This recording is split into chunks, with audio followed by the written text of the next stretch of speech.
एक नए जमाने की पुरानी कहानी।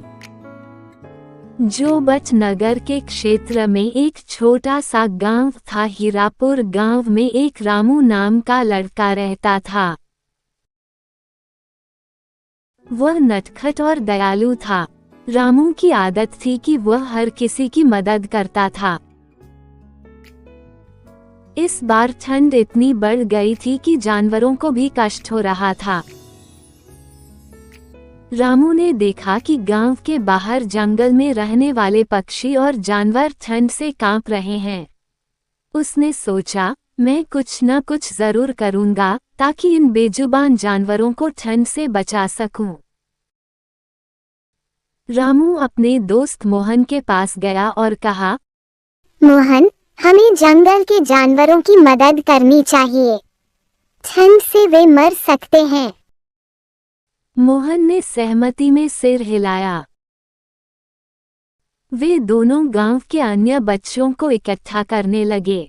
सबने मिलकर तय किया कि वे जानवरों के लिए आश्रय बनाएंगे और खाना जुटाएंगे। गांव के बड़े बुजुर्गों ने पहले तो ये सोचकर मना किया कि बच्चे इतनी ठंड में जंगल जाकर काम कैसे करेंगे, लेकिन रामू और मोहन ने अपनी जिद और हिम्मत से उन्हें मना लिया।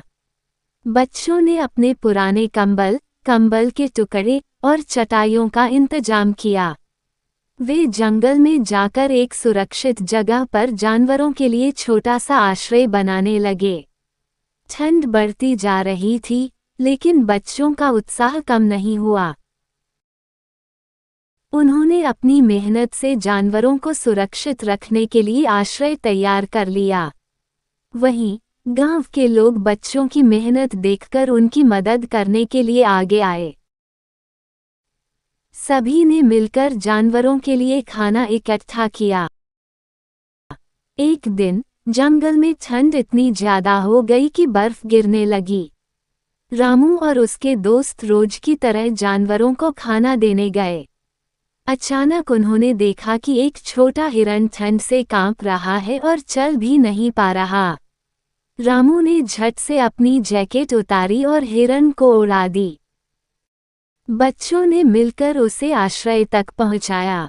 इस काम में बच्चों को दिक्कतें तो बहुत आईं, लेकिन उनका हौसला बना रहा।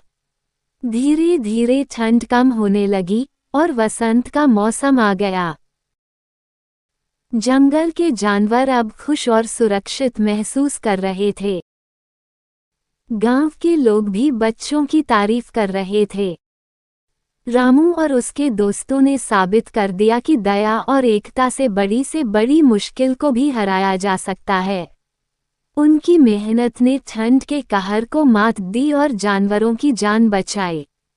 इस घटना के बाद शीतपुर के लोग हर सर्दी में जंगल के जानवरों की मदद करने लगे।